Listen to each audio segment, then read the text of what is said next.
Halo teman-teman ATLM Indonesia di mana saja berada, semoga teman-teman selalu sehat dan dilimpahkan banyak rezeki.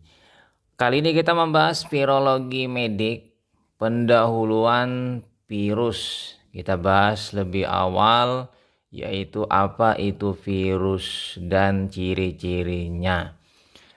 Oke ya, semoga teman-teman selalu sehat dan bersemangat dalam menuntut ilmu. Kita mulai dulu dengan pengertian virus.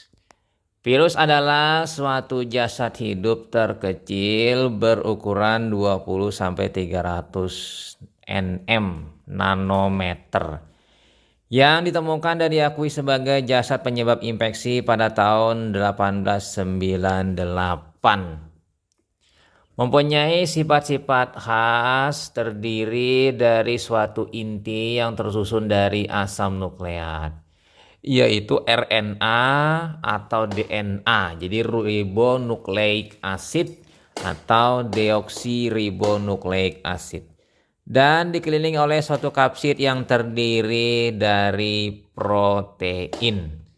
Jadi pada prinsipnya di sini ya teman-teman, virus itu memiliki materi genetik utamanya yaitu RNA atau DNA. Lalu dikelilingi atau diselubungi RNA DNA tadi oleh protein yaitu kapsid. Oke, masih kita di pengertian virus, lanjut. Seluruh satuan infektif yang terdiri dari kapsid dan asam nukleat ini dinamakan nukleokapsid atau genom atau virion yang merupakan susunan virus paling sederhana. Jadi penggunaan kata yang paling sering dipakai ini biasanya genom ya, ketimbang nukleokapsid dan virion. Tapi biasanya kadang-kadang juga dipakai virion. Virion virus kompleks atau sempurna. Nukleokapsid ini dikelilingi oleh suatu enzim atau selubung.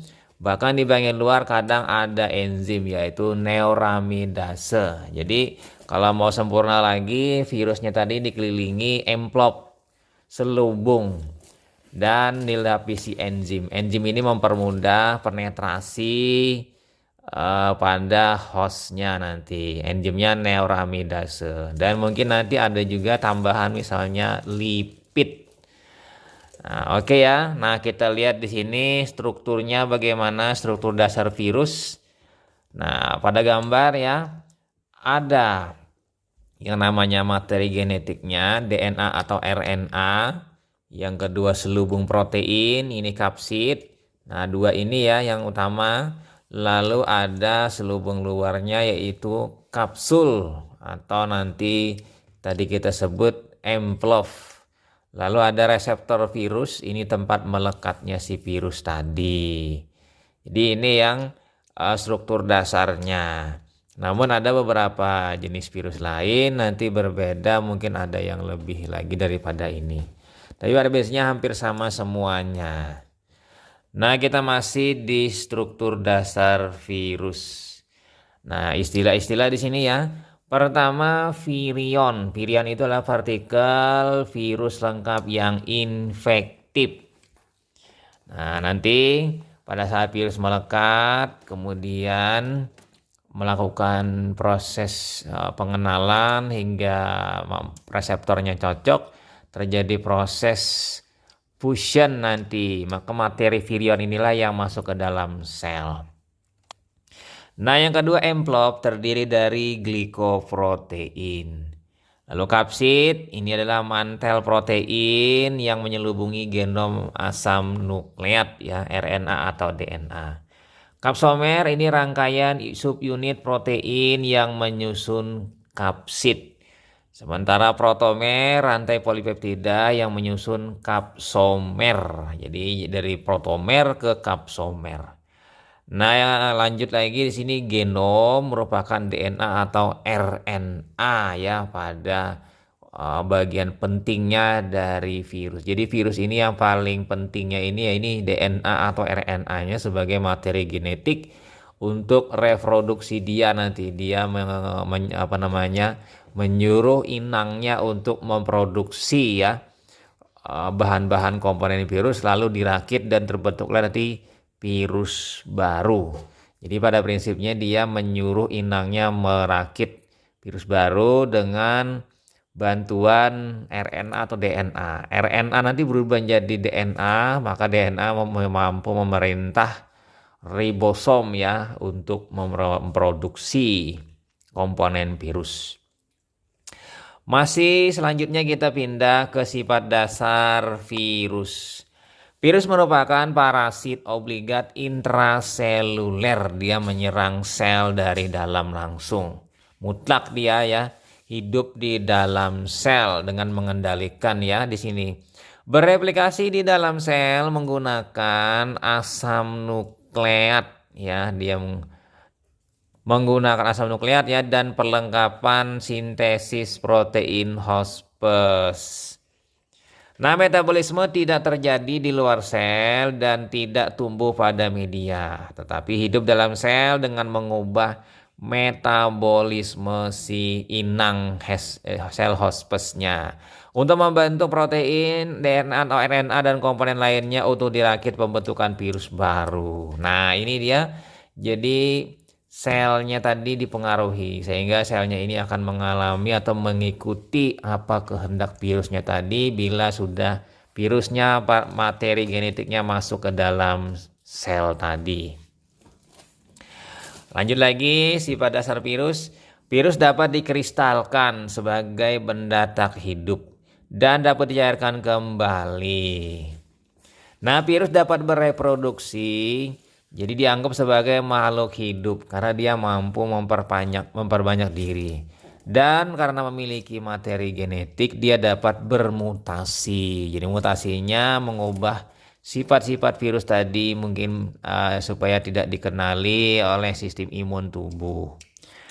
Kemudian virus bersifat aseluler, tidak memiliki sel dan tidak memiliki organel. Virus itu bersifat parasit intraseluler obligat dan hanya bisa hidup pada sel yang hidup. Jadi di sini penting ya, sel yang dia hinggapi adalah sel yang hidup. Kalau sel yang mati dia tidak bisa menghinggapi atau tidak bisa hidup. Jadi kalau misalnya selnya mati, maka mati juga virus di dalamnya. Lanjut kita pindah ke protein virus. Nah, pada gambar di sini kita bisa melihat protein envelope atau protein virus. Jadi protein virus ini ya penting sekali untuk si virus.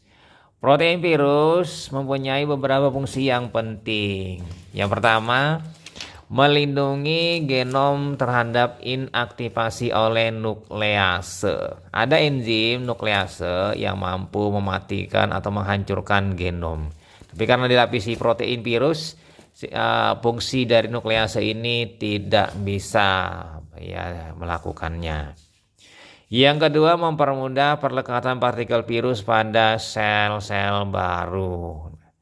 Jadi penting sekali untuk virus tadi melekatkan masuk untuk fusion nanti ke virus. Lalu yang ketiga, menentukan sifat antigen dari virusnya. Jadi semakin si proteinnya ini tidak dikenal dan proteinnya ini mampu menghindari dari sistem imun, maka virusnya ini dia memiliki sifat antigen yang kuat dan mungkin memiliki kemampuan dalam menginfeksi atau merusak atau menyebabkan sakit pada si pemilik sel atau organ tubuh tadi. Kita pindah ke morfologi virus. Nah, pada gambar ya kita melihat di situ ada virus influenza, adeno, kemudian TMV, ada bakteri fage ya. Ini bakteri yang diserang oleh virus. Jadi jadi fagolisis. Jadi virus ini menyerang bakteri. Nah, pada umumnya morfologi virus dilihat dari partikel virus dan ukuran dari virus itu sendiri. Jadi virus dapat dilihat menggunakan mikroskop elektron dan kita bisa melihat morfologinya. Nah, kira-kira seperti itu ya gambaran-gambarannya, dan pastinya ada kemiripan-kemiripan, namun berbeda dari segi morfologi. Virus influenza dia bulat, sementara TMV dia batang. Lalu adenovirus itu polihidris, dan seperti huruf T itu adalah bakteriofag. Bakteriofag ini mirip seperti serangga ya, berkaki. Kita masih di morfologi virus. Nah, pada morfologi virus kali ini kita bisa melihat ada beberapa bentuknya ya. Nah, di sini ada yang RNA kapsid 18 sampai 250 mm ya kan. Nanometer itu harusnya.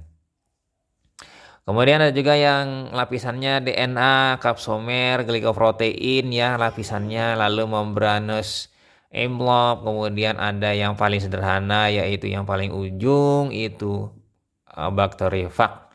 DNA, head, capsid, tail, set, kemudian tail fiber, lalu di situ yang ke bawah tebakosmosaik itu contohnya untuk yang pertama, yang kedua adenovirus, yang ketiga itu influenza virus, yang keempat bakteriofag T4. Ini seperti gambar sebelumnya ya kan, untuk morfologi virus. Nah, kita pindah ke partikel virus. Kemajuan dalam teknik difraksi sinar X dan mikroskopik elektron membuka kemungkinan untuk melihat perbedaan-perbedaan kecil dalam morfologi dasar virus. Nah, zat warna logam berat ya, kalium fosfotungstat ini adalah kalium fosfowolframat. Ini dalam kimia juga banyak digunakan untuk analisa kation untuk mempertegas struktur permukaan. Jadi masuknya logam ini ke dalam virus nanti mempertegas struktur permukaan. Bagaimana caranya? Logam berat tersebut memasuki partikel virus bagaikan awan. Jadi kalau kita melihat awan itu seperti titik-titik ya, dan menonjolkan struktur permukaan virus melalui pewarnaan negatif. Pewarnaan negatif ya. Lanjut lagi, kita pindah ke partikel virus. Nah, kira-kira seperti ini ya. Dengan cara ini maka dikelompokkan menjadi 3 tipe berdasarkan penataan subsatuan morfologik. Ya kan? Yang pertama mempunyai simetri helikal, jadi memanjang ya seperti tabung. Paramyxovirus contohnya dan orthomyxovirus. Kemudian yang kedua mempunyai simetri kubus, misalnya adenovirus.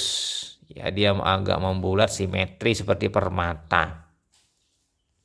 Kemudian mempunyai struktur kompleks, misalnya Foxvirus. Nah, kita bisa melihat di sini klasifikasi virus berdasarkan kapsidnya. Ini ada Orbivirus, Tongaviridae, kemudian Bunyaviridae, kemudian Rhabdoviridae, lalu Coronaviridae, lalu Arenaviridae, Retroviridae, lalu Rheoviridae, Vicornaviridae, Orthomyxoviridae, dan Paramyxoviridae. Nah, di sini kita bisa melihat Retroviridae ini masih yang paling terbaik ya di antara yang lain, dan Retroviridae ini contohnya adalah virus HIV ya. Kalau Vicornaviridae, Vico itu kecil, jadi ukurannya paling terkecil. Nah, kira-kira seperti itu ya. Coronaviridae ini memiliki mahkota pada bagian luarnya. Nah, ini virus COVID-19 masuk di sini ya, Coronaviridae. Kita pindah di klasifikasi virus berdasarkan genom. Klasifikasi Baltimore mengelompokkan virus berdasarkan tipe asam nukleatnya. Jadi penting di sini ya, berdasarkan isi dalamnya. Yang pertama, klasifikasi kelompok 1, virus DNA rantai ganda. Ini yang paling ya kan ganda dia. Paling tinggi. Yang kedua, virus DNA rantai tunggal. Nah, ini yang nomor 2. Kemudian yang ketiga, kelompok 3 virus RNA rantai ganda. Kelompok 4 virus RNA rantai tunggal positif. Kelompok 5 itu virus RNA rantai tunggal negatif.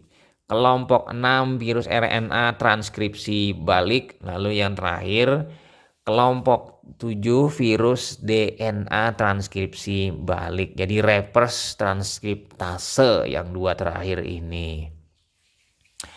Nah, kita bisa melihat di sini klasifikasi virus berdasarkan genom. Ya kan di sini berdasarkan tadi ada berdasarkan materinya ya. Ada Hepatnaviridae, Adenoviridae, Poxviridae, Herpesviridae, Papillomaviridae, Polymaviridae. Kemudian ada yang ssDNA, tadi kan DS, ada yang DNA RNA yang reverse. Jadi di sini kita bisa melihat ya. Lalu SS single ya di sini Parvoviridae, kemudian ada juga ssRNA negatif polarity, hepatitis delta, kemudian Rhabdoviridae, Piloviridae, Paramyxoviridae, Bunyaviridae. Ini mononegavirales. Nah, sementara yang lain ada juga di sini masih Orthomyxoviridae, Arenaviridae. Sementara yang ssRNA positif polarity tadi kan sudah dijelaskan ya di sini. Ini contohnya, ini adalah Astroviridae, kemudian Calicaviridae, hepatitis E virus, Picornaviridae, Togaviridae, Flaviviridae, Coronaviridae. Ini nidovirales. Nah, sementara Retroviridae itu RNA DNA, jadi ada perubahan reverse transkriptase. Lalu Reoviridae ini adalah dsRNA. Nah, kira-kira ini klasifikasi virus masing-masing dari virus tadi ya. Nah, kita pindah sebagai penutup materi kita. Lalu kita lihat di sini secara metriknya. Klasifikasi dari virus. Ya kan ada RNA, ada DNA, ya kan asam nukleatnya. Lalu terbagi menjadi isokohedral, ada yang kompleks, lalu naked, envelop. Nah, di sini ada turun ke bawah Adenoviridae, Herpesviridae, Poxviridae. Jadi virusnya adenovirus, kemudian HSP1, herpes simplex virus, ya kan, Passinavirus dan kemudian myxomavirus. Ada size-nya di sini berdasarkan KB. 36 sampai 38 ini adeno, kemudian HSP itu 120 sampai 200 ya KB. Sementara yang Passinavirus itu 130 sampai 280. Nah, sementara di golongan RNA isokohedral ada helikal.